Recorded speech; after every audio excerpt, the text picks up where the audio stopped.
Brian Cusco. I'm half annoyed with you. There are a few things happening in the shipping world. One thing's created some buzz, but I'm very cautious. You know, if you can save $3 on shipping, okay. But is it better for the animals? We worked so hard for so many years to give legitimacy to the reptile world, right? To our hobby and to our industry. And we can't jeopardize that by making bad choices. Howdy, folks. Brian Cusco here at Redline Report, and today we're going to sit down with Robyn Markland of Redline Shipping and talk to him about A, UPS coming into the shipping industry and the potential negative effects of that, as well as B, new products from Redline Shipping to better help ship your animals across the country. You're watching the Redline Report.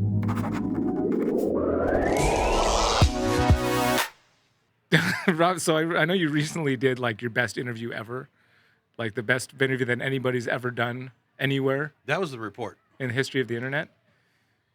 Yeah, I mean, top 3, yeah. That was with Chris Eaton. Right. And most of it was spent goofing on him because he got relegated to the B squad for the Redline road trip. Is that fact what made it one of the more successful interviews of all time? What I'm curious. So my curiosity is, it was just so delicious to goof on him. I mean, you know, it's all part of a work, really. And he set himself up for it. But yeah, it was entertaining. We did this Redline road trip promo that Steven from Leviathan and Shane from Small Town are essentially on a road trip around to different shows around the country.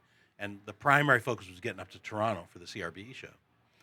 And I thought it was a great promo, great idea. They executed very, very well. And, you know, Chris Eaton reached out and he's like, I want to do some too. Well, I guess if we're going to imitate his voice, it's like, I want to do some too. Damn it. Is that how it goes? I mean, he's more gruff.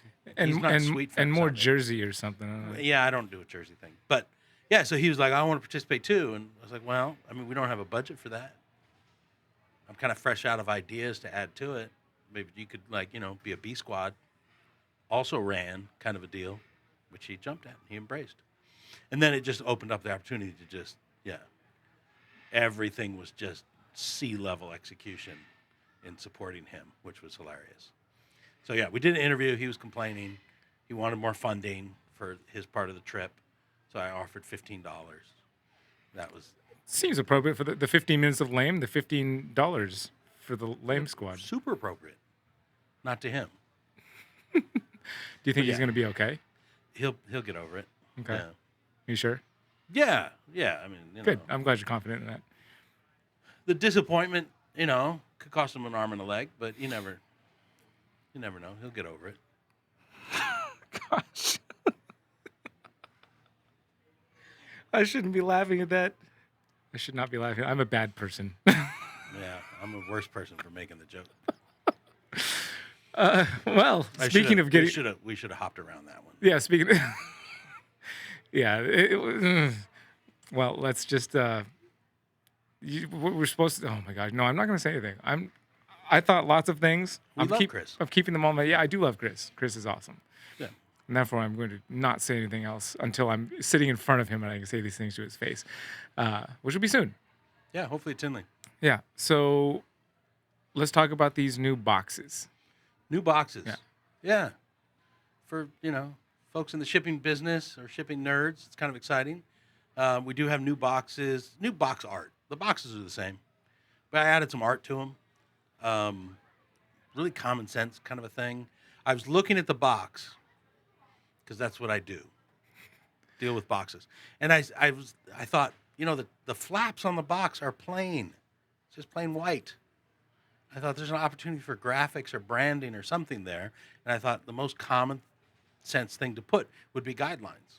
Temperature guidelines. You know, it's funny about that. Packaging guidelines. The word common sense. And it's like, because those are the things that you would love to be common sense for anybody that's shipping a reptile. Yeah. But since common sense is a little less common today than it was, say, I don't know, any other time. Bit of a misnomer, yeah. Then it's great that you have that stuff there so that it can be common knowledge whether you have it or not. Yeah. Then you do have it. When you have the box, you have the information. Yeah. Temperature guidelines, packaging guideline, heat pack use guidelines, for reptiles, amphibians, and inverts, all on different panels of the box. You know what would be really common sense? Would have been bring a box in here for the interview, like a visual aid. Would have been common sense, but not that you want me to run and grab common. one? Do you have one here? Is it over at the table? Yeah, yeah. it's I'll on be right the back. table. Waiting for box delivery. Visual aid secured. Boom. There we go. Yeah, how about that? There you go. Now you can see it. There it is. There's Hey, the boxes. There's the word, right there.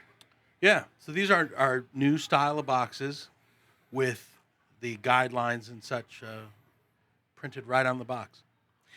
It's not super necessary for the experienced shipper. You know, the pros that Sure. they ship multiple times a week and Well, because you've been doing it for years and years or decades. you've emblazoned these guidelines into your brain at that point. Yeah, but a very significant portion of our clientele, our shippers, are new shippers. They're not familiar with guidelines. You And know- they don't have the confidence to ship without some kind of reference point. And so, yeah, to make it easily referenced. I will say that even for me, like I've been shipping now for almost a decade, Yeah. and I still will from time to time go to the site and be like, what temperature do I not use a heat What's pack the anymore? cut point? Yeah, what's the cut point? So now that it's on the box, it's going to save me time. Yeah. And I mean, we've always found that it's hard to get people to read, like to follow guidelines, especially when you have to go to the website and look it Right, up. but if it's in on the box, FAQ. yeah. Yeah, if it's on the box while you're packing, for example, somebody that is experienced like yourself, but you want to just double check what is the cut for heat pack use. Yeah, to be able to do a quick referral as you're packing the box. Yeah. I don't know. I feel kind of dumb that I didn't think about it 15 years ago. But now that I thought about it, I put it on the box. I'm really excited about it. Yeah, and it leaves less space for excuses of like, well, I just didn't know. It's like you Yeah. put it in the box that says. So then the question is, what goes on this blank panel? Oh, I We have thought more that- room. I thought that there was on the. Wait, so it's okay, but it is on these two panels here. Yeah, yeah. We call those the interior flaps. So when you close it up, you can, you put your shipping label on top. Yeah. But on bigger boxes and still on that, yeah. Theoretically, we could put more info on the other panels. But what good info would there be to do?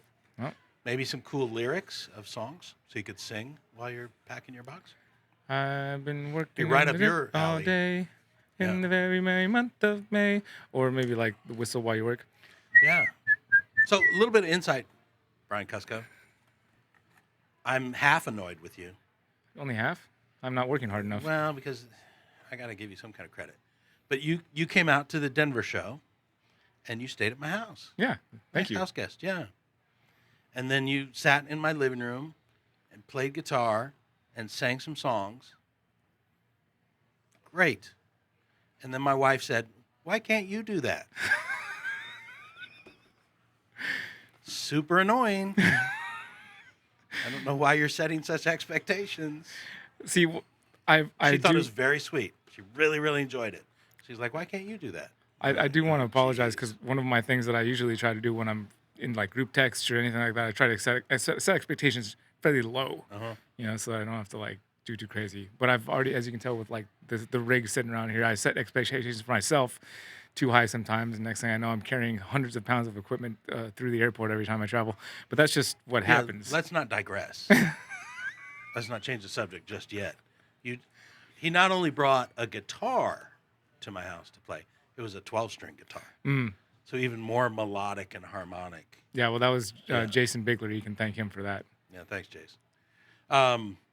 Yeah, it was a very nice moment. But yeah, now it's expectations. That you need to learn to play guitar Yeah, or something. or something. I have to be more entertaining, apparently. Well, Or I just have to have you by the house more often. let's go with that option. Yeah. I like that option. All right. Because I love playing guitar for people that want me to. You're really pretty good at it. Oh, thanks. Yeah. I'll keep practicing so I can Keep at get it. better and better. Keep at it. I thought it was pretty solid execution there. Oh, thanks. Yeah. Oh, I appreciate that. Maybe next time I get you to play Stairway to Heaven or something I could do that. more cliched. I did that once for my friend's mom, and then Did you really? I went from being that punk kid that's her son's friend that happens to be in her house from time to time, which is super annoying, to like, when's Brian coming over again? Yeah, exactly. Thanks. Well, let's talk about let's change subjects. Okay. Let's talk about that. Talk about the cups? Yeah. Okay, that's the wrong cup. Oops. The cup is in the box, I believe, that you brought. Perfect. You already tried to discard. Yeah, let's look at the cups. You know, it would be great if we compare this cup with the cup you just threw away. Jesus, there's throwing cups everywhere. Yeah, man. B cups, C cups. So, more shipping nerd stuff, but I like it. I really like it. So this is the cup we've been working with, square cup. And it's really a tarantula cup, like an invert cup, and people use for ice pods and stuff. It has a little access door on the top for like feeding. What's nice about it, it has molded holes, like ventilation holes that are molded in there, so you don't have to manually punch holes like we do with like round deli cups. So here's the thing: round deli cups, which we've all been very familiar with and used for decades, the molding process for that doesn't allow you to put holes. So every deli cup that's punched for air holes for our purposes in the reptile world, for containing animals for shipping or storage, we have to manually punch the holes. You know, the other thing that I'm just thinking about with deli cups, because I don't ship deli cups that often, but I have on several occasions. And the round deli cups, when you want to tape the lids to secure them, and taping that round edge with a piece of tape, it sucks. I think it's doable, but it sucks. Yeah. This is weird. And a round cup into a square box doesn't make the most sense. That too. For, efficiency of space and maximizing, a square cup and a square box makes sense. Well, that's why I grabbed this thinking this was the thing. Yeah, that's not the thing. Okay. That's the previous thing. This is the inspiration for the new thing. So these are the invert cups, and I liked them. The process of molding this cup allows you to put the pre-molded micro holes in there. But I thought it would be great if we could make the cup in a particular size that fit and function for shipping, instead of just keeping spiders and such. So yeah, these are the new cups. And this is essentially the regular 3.5-inch deli that we use, but squared off. And so I was able to make a nice secure lid. Snaps on really well. We still have the micro ventilation holes. The height is more appropriate than this tall cup, which takes up too much space. So let's just throw that out. So that was the issue with that. You can't fit enough packing material around it.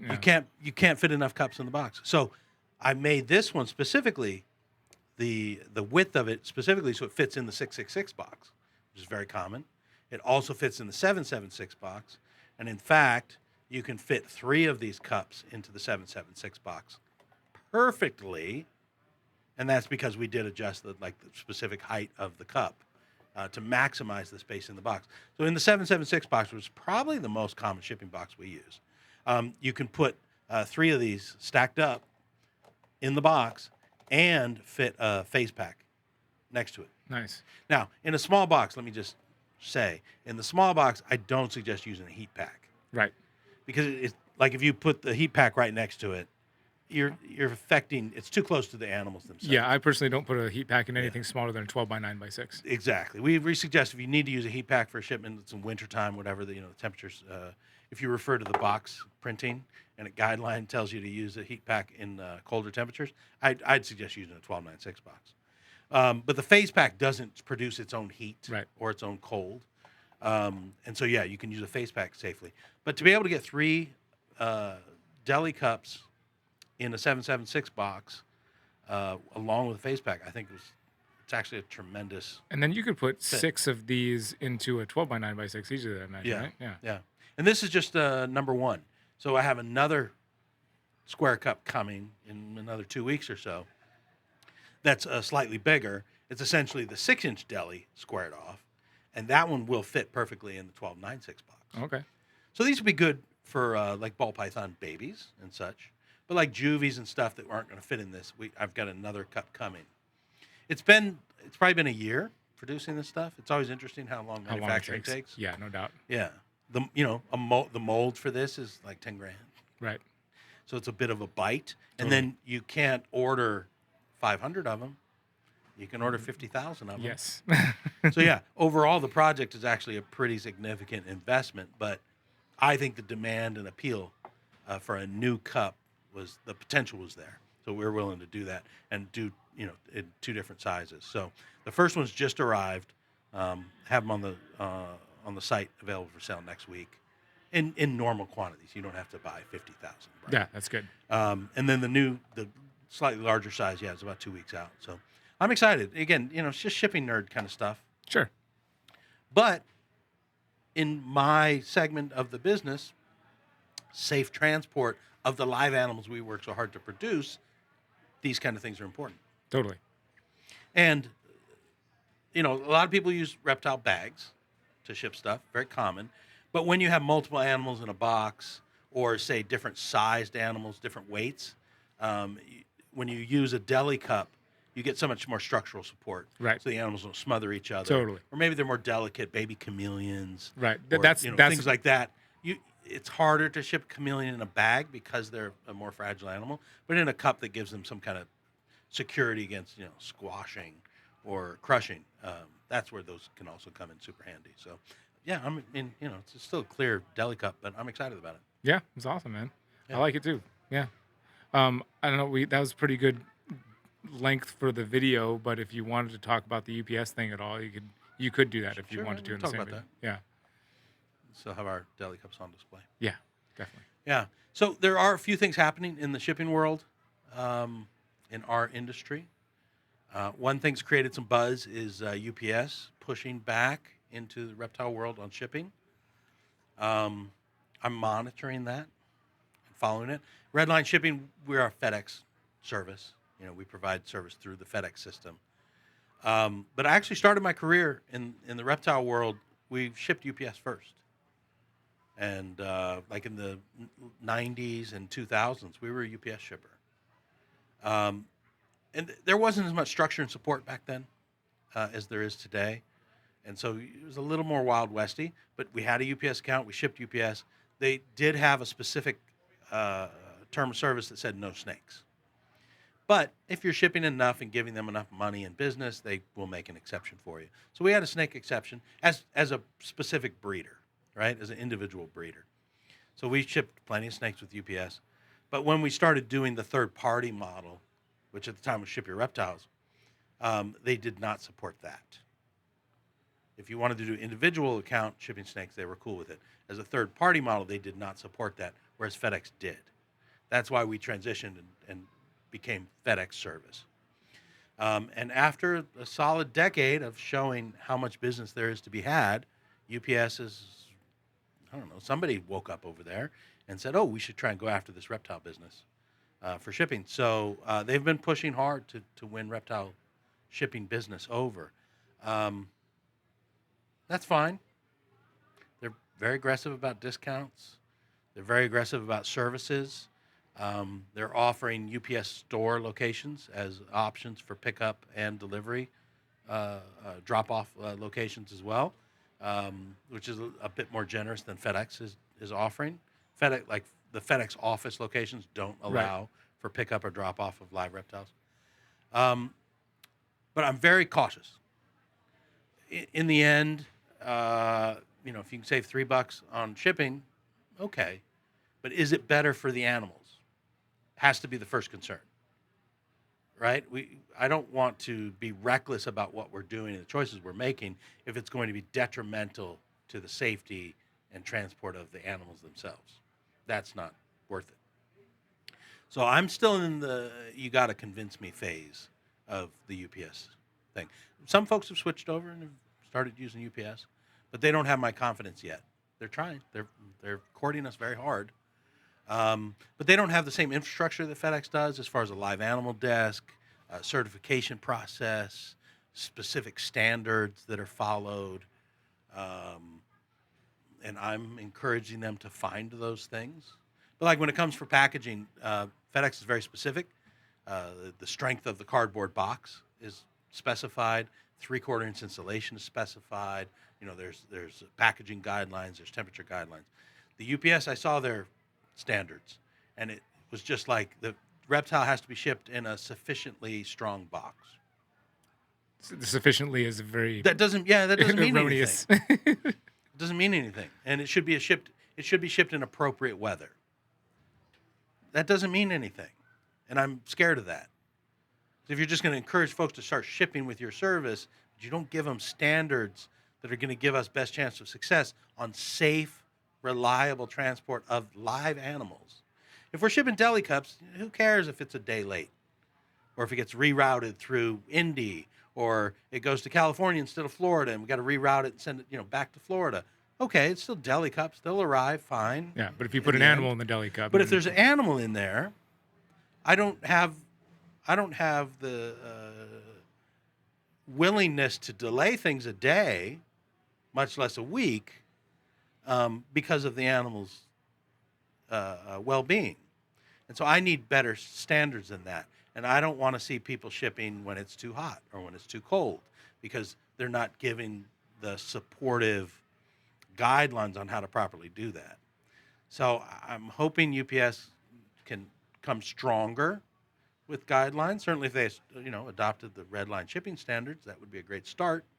We've worked over a decade now to establish those specific standards in the industry, to say we've proven through literally shipping 1 million animals through my time at Shipping Reptiles and Redline Shipping that these standards work and are reliable, and safe to ship in. And so if they can adopt specific standards, I'll have more confidence in it. But right now, it's still a little too Wild West for me to have confidence in it. The other thing is, very significantly, UPS is still saying no spiders. And certainly no scorpions or centipedes or any of that invert world. Because of arachnophobia. Simply phobia. Simply phobia. The only thing scarier than a snake is a spider. And so, they've said no spiders. And I would guess 25% of our volume is with the spider guys, tarantula guys. And so I'm certainly not going to switch my service over and not be able to serve a significant segment of our community. And if there was any logic to it, then we'd at least have a discussion. But it's just phobia, right? You're just scared of spiders. And phobias aren't rational. But they're thinking spiders are like big, like face-eating spiders. You're going to tear out of the box and take over the neighborhood. Claw through the box. The reality is, and maybe reptile folks don't realize it either, but the reality is I'd say 90% plus of spiders that are shipped are like 1/4 inch long. Like they're tiny, very, very small. That's what's being shipped. And so if we can better educate maybe UPS on how that works and what the reality is of it, I think they think it's going to be like the movie Alien, like a big arachnophobia of this giant 8-legged thing's going to come out and jump on somebody's face. And that's just not what happens. Yeah. So we'll see. It's been really interesting. They've pushed really hard. We've had multiple meetings with UPS. They're courting us very hard. But I've got a really solid, long relationship with FedEx. You can't just offer me a lollipop and then I'm going to switch. It would have to be a very significant lollipop. Lollipop. It'd be a big lollipop. And it'd have to come with some kind of assurances, like we're not going to jeopardize everything we've worked so hard for. That's another key fear that I've always had, is we've developed standards for safe animal shipping because I want animals to be shipped safely. But also, if it's Wild West and loose, and people just do reckless stuff, insufficient packaging, shipping less than overnight on animals, and you start seeing DOAs, or insufficient packaging where you get escaped animals. I don't want anybody at UPS or FedEx to say, we had, 3 animals or 6 animals or whatever get out this week at facilities. And for some reason, because there's not good enough standards enforcement, to be able to say, you know what, these reptile people are just too irresponsible. There's too much risk here. So, we're not going to do any reptile shipping at all. I think that's a real serious risk. Sure. And that would jeopardize our entire industry. You know, not just hobby to hobby shipping, but like that's how stores get animals, and that's how breeders get animals to customers. And so, yeah, if it becomes reckless and unpredictable and unreliable, and you have DOAs, you have escaped animals and stuff, yeah, I don't want somebody high up in one of the FedEx or UPS say, yeah, these reptile people are just unreliable, and it's not worth it to service this business. Well, that would jeopardize all of us. And so I think that holding to a good, responsible standard is important. Totally. So UPS, they want to come into the market. Okay, you know, we can talk about it. But I need you to come very strong and from a responsible standpoint, and not just hey, we can do it too. No, this is real business to us, and these animals are really important to us, and it represents an entire industry to us. So yeah, it needs to be a serious conversation about choices and responsibility and standards and things like that. So we'll see where it goes. Yeah. It's an ongoing conversation. Yeah, it'll be interesting to see, but we worked so hard for so many years to give legitimacy to the reptile world, right? To our hobby and to our industry. And we can't jeopardize that by making bad choices. Yeah, I agree. I agree. Well said, man. Well said. Well, thanks. Good stuff. All right. I don't think we can top that. And it's pretty good information, well delivered. Thanks. My passion runs into odd things. Yeah, well, he's coming through, and it's important, I think.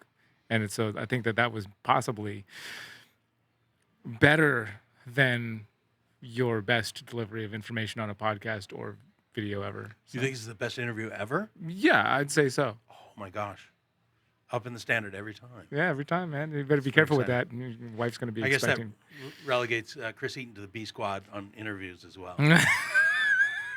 Brian Cusco, level A interviewer.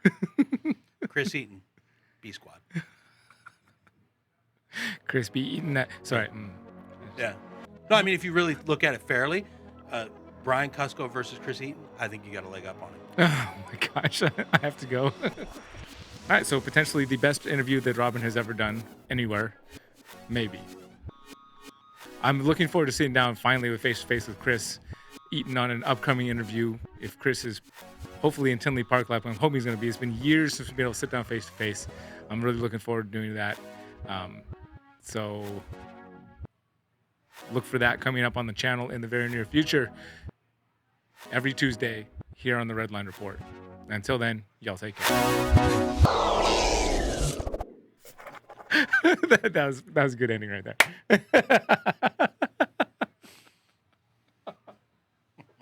You pushing his button. Yeah, all buttons. I push all buttons. If it's a button, it's got to be pushed. That's what it's there for. That was made to be pushed. Why wouldn't you push it? Yeah. But sometimes that button is delete and it's got a trash can picture on it. I just remember the paranoia in your face. In my face? Yeah, when we were in was it Tinley? And you were like, oh. When I thought I deleted stuff? Yeah. I think I might have deleted all the videos. Hold on. I think I might have. It was a good 5 or 6 minutes before you were reasonably confident that you didn't. But yeah, there was a couple deep breaths and a little bit of paranoia in the voice. Like, Yeah, I try to take those deep breaths on a regular basis, whether I did delete something or not. It's helpful. He made some comment about how he was going to rip my guitar out of my hands and smash it on the ground. Stress relief? Yeah. Yeah. Thinking at that moment. Oh. And he didn't say he was going to take mine and do it, but he did say, he said that he kind of referred to a time where I have ripped guitars out of people's hands and smashed them on the ground before. That's never happened. That's never happened. And then he also said that his brother once did it to somebody, ripped the guitar out of a 13-year-old kid's hand and smashed it on the ground, and then he beat his brother up for doing it. So it's like a family thing. I guess it's like genetic or something, yeah. Yeah. I need it, but it would be nice to just make sure that you are in the shot. Visual confirmation. Yeah, visual confirmation that you are actually part of the video, and that half your face isn't like that or something. Yeah. Yeah. Remember when you almost accidentally deleted all the videos? Yeah, that's like every single time I do a video, I almost accidentally delete it. Oops. Almost every time. I've got 3 backup spaces now. Before a video makes it to before the video gets posted, I've got the content in 3 places now. Remotely in the cloud, on my physical computer and on a external drive. So 3 places before, and then once it gets posted and it's published and it's on YouTube, then I will delete it. So you'd have to aggressively try and delete all of it. It would be Everywhere. super aggressive. It would almost be like something I would mean, have you to. still try, I do try. and you Yeah. still worry paranoid about it. I do get paranoid. 'Cause Maybe that's like Troy's guitar smashing. Maybe it's a genetic thing. that I just delete stuff aggressively. Yeah. It's because I'm a button pusher. That's why Troy was going to smash the guitar.